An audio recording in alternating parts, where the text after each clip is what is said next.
Hey guys, welcome back to another episode of In the Box. This episode is going to be slightly different because we're not going to be diving into any kind of a plugin demo or anything like that.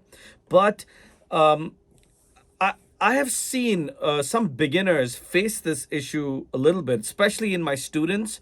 And, I keep on correcting them and just trying to get their basics and their foundation sorted out and just, get them through that hard process, which is the beginning of getting into this and beginning of being a mix engineer and just trying to understand how can we make our mixes sound good. So I'm going to dive into 5 mistakes that most beginners make. Um, and we're going to jump into why you should not be making those mistakes. And hopefully that'll help you, and hopefully it'll make your mixes sound cleaner and fuller and bigger. So let's dive right in. Here we go.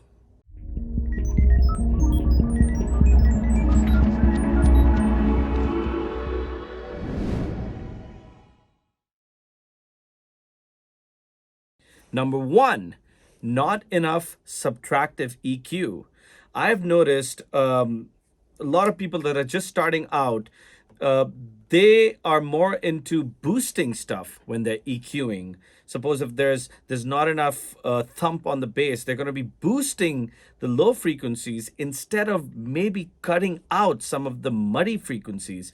You will always find that it's always a better idea to get rid of the problem frequencies first, and then at the end of the chain see if you need to accentuate or boost any frequencies. I'm not saying don't boost any frequencies. That's not what I'm saying.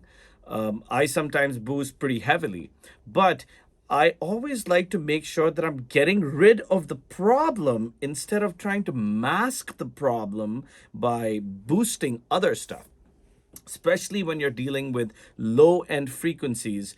They have a tendency, just because they're larger sound waves, they have a tendency to mask some of the stuff that are actually good frequencies that you want. So for example, put a high pass filter on anything below 20 hertz. You're not hearing that anyways. You can't hear that. Human beings don't have the capacity to hear that. Now, unless you want like a super subby 808 type of thing, okay, maybe you can allow some stuff below 20 to go. But I mean, below that, you really don't need those frequencies. Like you don't, get that shit out of a guitar, get that shit out of vocals. There's no need for any of that stuff to be there. If you have a vocal that's recorded through a microphone in a room that's not really treated, get rid of those frequencies, because the microphone is picking up those frequencies in the room, and they're going to clash with your kick drum and they're going to clash with your bass. So get rid of that.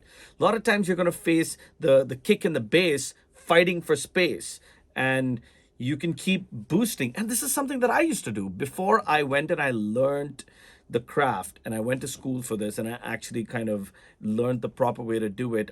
I was just like, oh, okay, I can't hear the bass, let's make the bass a little louder.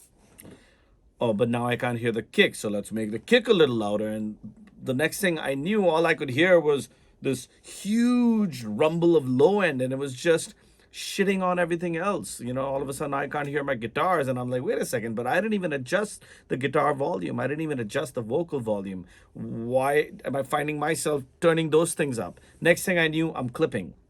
So, I mean, just be mindful that it's always a better idea to scoop out frequencies and make room for the other thing. So for example, if you want your kick to sit somewhere around 50 or 60 hertz, and you want your bass to sit somewhere around 100 hertz or 120 hertz, scoop out 50 to 60 from the bass, and vice versa, scoop out 100 to 120 from the kick drum. And you're going to see, just by doing that, now you have, in the frequency spectrum of the song, you have now made room for both of them to coexist, instead of being sort of just trying to overshadow each other. Now you've made a room for both of them to sort of just coexist, and that's always a better way to go.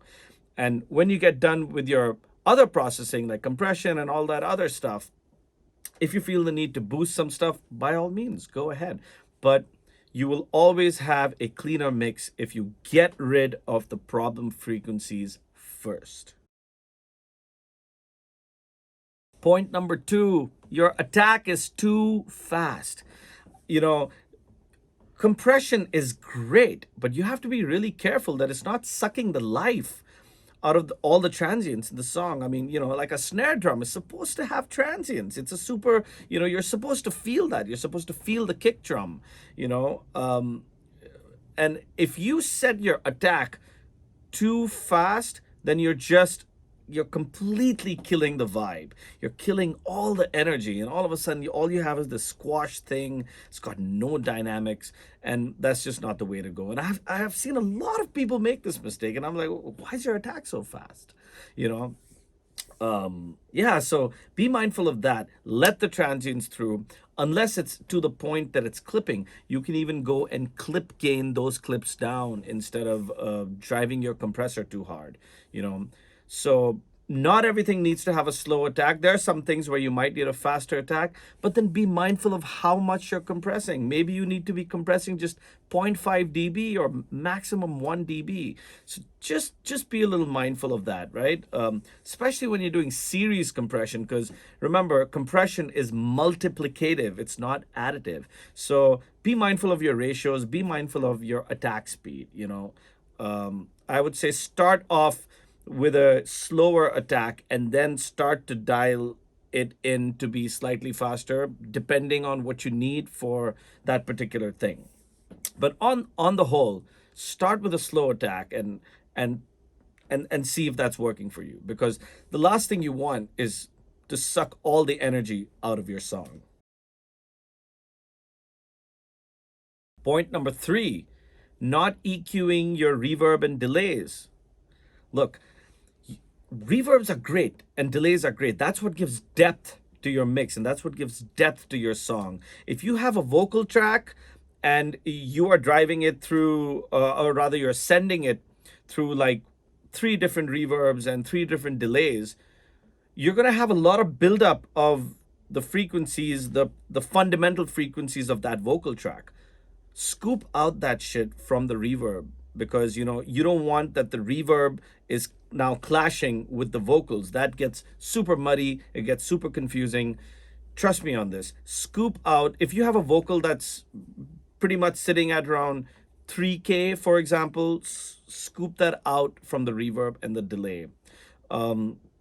High pass your reverbs. Like I always put a high pass filter before, like on top of the reverb plugin or the delay plugin, because and I high pass it till about 150 to 200, because I don't want any of those low frequencies and those muddy frequencies to be resonating in the so-called room that we're using as the reverb.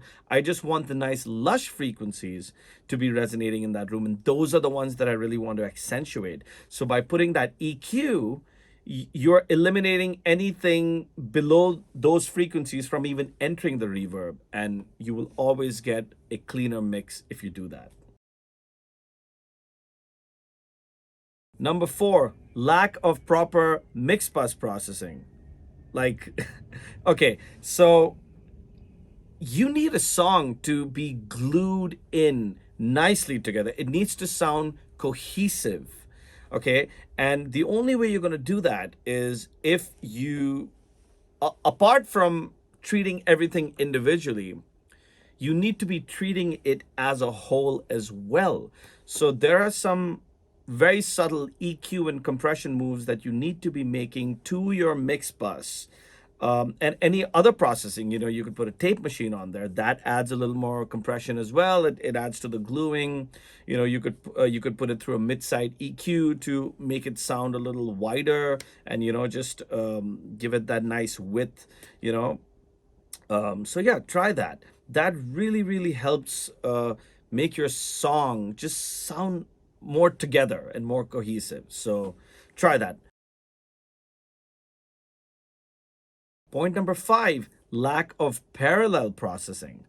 Okay, a lot of times, when something's not really cutting through the mix, you know, um, the solution is not always, oh, compress it and make the makeup gain louder, or just make this thing louder, or let's clip gain this. That's not always the solution. Because what you can do is you can send that thing. Suppose we're talking about a snare. You want the snare to cut through, you want the kick to cut through. You can send it to parallel compression. You can send it to parallel saturation. You can send it to a parallel tape machine.